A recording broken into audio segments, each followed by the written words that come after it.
Good day, madam and everyone. My name is Mei Yan and metric number is 272010.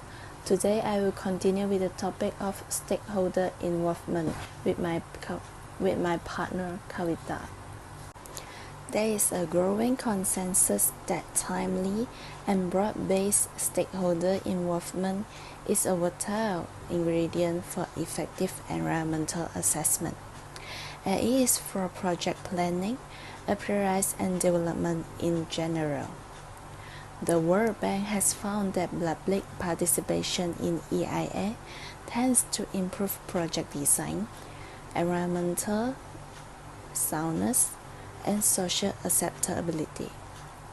According to research, EIAs that successfully involve a broad range of stakeholders tend to lead to more influential environmental assessment processes, and consequently to develop that deliver more environmental and social benefits.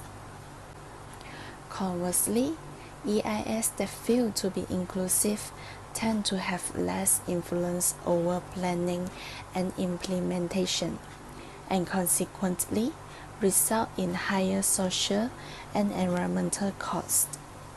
Stakeholder involvement brings in clarification on points which were not grasped and advertised, and knowledge and local knowledge of members help in sustainable development. So here comes the question: who are the EIA stakeholders? Stakeholders can be defined as all those people and institutions who have an interest in the successful design, implementation, and sustainability of the project. This includes those positively and negatively affected by the project. Firstly, stakeholder participation involves processes whereby all those with a stake in the outcome of a project can actively participate in decisions on planning and management. They share information and knowledge, and may contribute to the project so as to enhance the success of the project and hence ultimately their own interests. The Republic of Ireland's guidelines provide a list of over 100 stakeholder groups that should be considered as contributors to the environmental assessment process. These include government agencies, citizens groups, NGOs, recreational interest group, expert group, and academic organization. Different types of stakeholders can contribute to the EIA process in different ways, and in most cases, inputs from a broad variety of stakeholders will complement the EIA process. Stakeholder interests exist at different levels. For example, the local project level, they may include land and water access rights, pollution, or market opportunities. At regional or country levels, stakeholder involvement might focus more on issues concerning renewable versus non-renewable resource use. For example, hydropower versus coal-fired power generation, or demand management by setting energy prices to levels that discourage inefficient energy use, or by adopting more resource-efficient technology. At the international level, stakeholder interests may be more concerned with global climate change, deforestation, biodiversity loss, and so on. The purpose of stakeholder involvement in tourism management is to achieve transparent decision-making that is flexible to changing circumstances and embrace a diversity of knowledge and values. Second, for effective environmental assessment, it is for project planning, appraisal, and development in general. Thirdly, to improve project design, environmental soundness, and social acceptability. And lastly, the purpose is to lead to more influential environmental assessment processes and consequently to develop that deliver more environmental and social benefits. Stakeholder involvements in this work encompass the full spectrum of interaction between stakeholders, which are governmental, non-governmental, business or private sector, services providers, the public, and so on, and the decision-making process. The term encompasses both consultation and participation. Firstly, participation is used in this work to define a process by which stakeholders influence decisions which affect them, and is distinguished from consultation by the degree to which stakeholders are allowed to influence, share, or control the decision-making process. Secondly, consultation implies a process with little share or control over the process of consultees. For example, formulated an extremely useful typology of participation that has since been widely cited and adapted by others. The range of stakeholders involved in an EIA typically includes the people or individuals, groups, and communities who are affected by the proposal. Next, the proponent and other project beneficiaries. Third, government agency. Fourth, NGOs and interest groups. And lastly, others, such as donors, the private sector, academic, and so on. Local people are referred to the individuals or groups in the affected community will want to know what is proposed, what the likely impacts are, and how their concern will be understood and taken into account. They will want assurance that their views will be carefully listened to and considered on their merits. They will want proponents to address their concern. They will also have knowledge of the local environment and community that can be tapped and incorporated into baseline data. For the proponents, they will wish to shape the proposal to give it the best chance of success. Often, this involves trying to create public understanding and acceptance of the proposal through the provision of basic information. More creatively, project design can be improved through using public inputs on alternatives and mitigation and understanding local knowledge and values. Next, for the government agencies. The government agencies involved in EIA process will want to have their policy and regulatory responsibility addressed in impact analysis and mitigation consideration. For the competent authority, an effective public involvement program can mean the proposal may be less likely to become controversial in the later stage of the process. For the responsible EIA agency, the concern will be whether or not the public involvement process conforms to requirements and procedures. For the NGOs or interest group, comments from NGOs can provide a useful policy perspective on a proposal. For example, the relationship of the proposals to sustainability objectives and strategy. Their views may also be helpful when there are difficulties with involving local people. However, this approach should be considered as exceptional. It cannot substitute for or replace views which should be socialized directly. Lastly, for others interest group, that includes those who are experts in particular fields and can make a significant contribution to the EIS study. The advance and knowledge of government agency and the industry sector most directly concerned with the proposal should always be sought.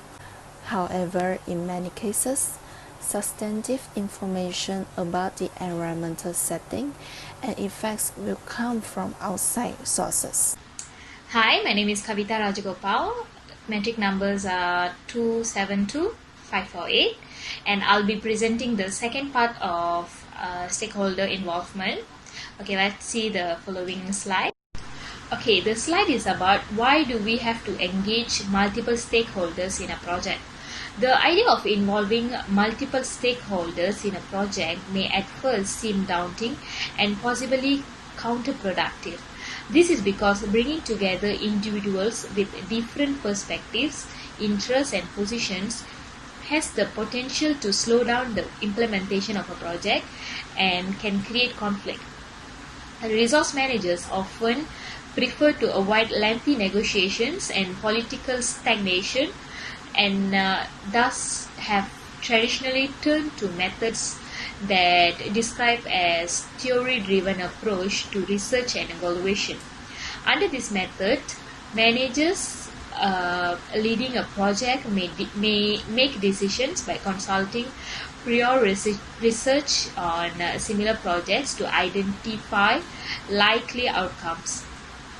Use of theory-driven approach alone, however, fails to involve relevant stakeholders who can provide different views and perspectives, resulting in a more successful and fair outcome.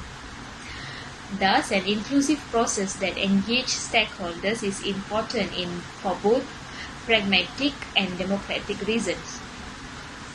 On the practical side, integrating stakeholder input into an initiatives planning process can be beneficial by providing early feedback and gathering consensus before a new rule or plan or decision takes effect.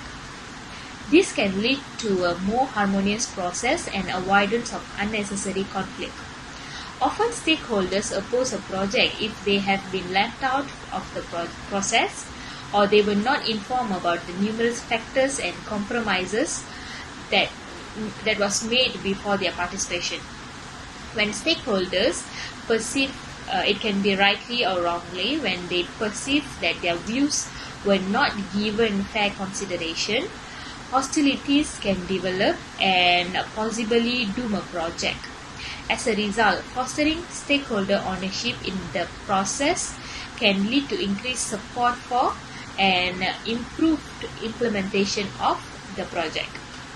Stakeholder engagement throughout the project can lead to higher quality decisions by incorporating more sources of information. By considering a range of perspectives, engaging stakeholders can lead to wider set of more creative options. Further, including the perspective of local stakeholders can also allow for solutions better suited for the social and cultural context of a region.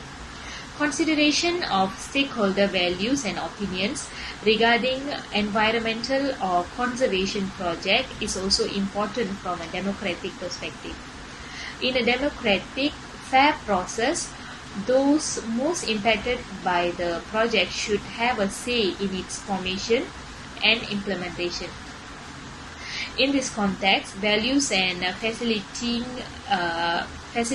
empowerment, trust, and equity by including local communities in the decision-making process. An inclusive stakeholder engagement process should comprise relevant actors and thus reduce the marginalization of underrepresented groups. Another potential benefit of engagement from this perspective is social learning, where stakeholders can learn from each other and develop new relationships along the way. In any situation, it is important to consider which stakeholders to engage, as the most effective approach will balance the benefits of including a wide range of opinions and perspectives without being overly burdensome to the point of hindering success of the engagement process. Okay, next we'll be seeing about the benefits of stakeholder involvement. There are mainly three groups of people who get benefits from this. The first one is the proponents. The first benefit is to raise the proponents' awareness of the potential impacts of a proposal on the environment and the affected community. The second benefit is legitimizes the proposal and ensures greater acceptance and support from them. It also improves public trust and confidence. The fourth benefit is as it gets to assist by obtaining local information and data. The fifth benefit is avoids potentially costly delays later in the process by resolving conflict early. Okay, the second group of people who get benefit from stakeholder involvement is the decision makers. The first benefit is they get to achieve more informed and accountable decision making. They also provides increased assurance that all issues of legitimate concern have been addressed. They also get to demonstrate fairness and transparency, avoiding accusations of decisions being made behind closed doors. The fourth benefit is they get to promote good relationship with the proponent and the third parties. And the final benefit is they get to avoid potentially costly delays later in the process by resolving conflict early. The final and most important group of people is the affected communities. The benefits they get include providing an opportunity to raise concerns and influence in the decision-making process. The second benefit is provides an opportunity to gain a better understanding and knowledge about the environmental impacts and risks that may arise. Third is about increasing awareness of how decision-making process work and who makes decision and on what basis. The fourth benefit is empowers people, providing the knowledge that they can influence decision making and are creating a greater sense of social responsibility. The fifth benefit is to ensures all relevant issues and concerns that are dealt with prior to the decisions. Okay, the next slide is about conducting a formal stakeholder analysis. Given the importance of engaging stakeholders, governmental agencies or the project managers may perform a stakeholder analysis prior to the planning and development of a conservation or environmental project. The stakeholder analysis is a group of techniques used as a part of the planning process to identify and assess the relevant viewpoints of key people, groups, or institutions on a project or proposed activity. This type of approach analysis can provide useful insights into stakeholder motivations and illuminate ways to facilitate a productive and successful engagement process for all involved parties. The most basic stakeholder analysis simply involves the identification of people, groups, and institutions that have some interest in a project or will be affected by a project. As a pre-proposal technique, this analysis can be extended to anticipate the level of influence and support. It can be either support or against each group will have regarding a project or initiative. While any stakeholder or individual involved in a project could complete stakeholder analysis completed by a team of project planners working together may achieve the best result. Stakeholder analysis table. One stakeholder analysis technique is used and modified by many, including UNICEF, involves a table to aggregate information on different stakeholders. When adding potential stakeholders and their interests to the table, it is important to consider the benefits the stakeholders may receive from the project, changes the project might require the stakeholders to make, the project and the project activities that might cause damage or conflict for the stakeholders. The project planner should also include whether each individual, group or institution would likely to agree or disagree with the initiative and describe their level of support or opposition for the project. A final step is to consider the actions or project revisions that could be taken to obtain stakeholder support or reduce the opposition. A stakeholder analysis encourages planners to include a diversity of viewpoints and incorporate the perspective of potentially underrepresented stakeholders. Further, by listing strategies to gain the support of stakeholders likely to oppose the action. This analysis provides the opportunity to consider changes to the proposed action.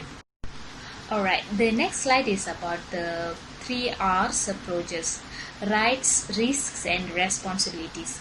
Before assembling stakeholders, the project planners or meeting facilitators should consider acknowledging each stakeholder's individual rights, risks, and responsibilities.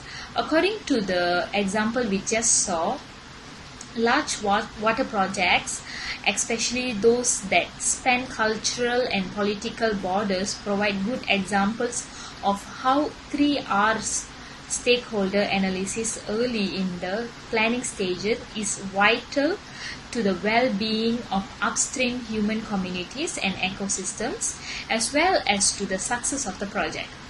In this approach, the project planners acknowledge and characterize stakeholders' rights, such as rights to extractable resources, rights of land tenure, human rights,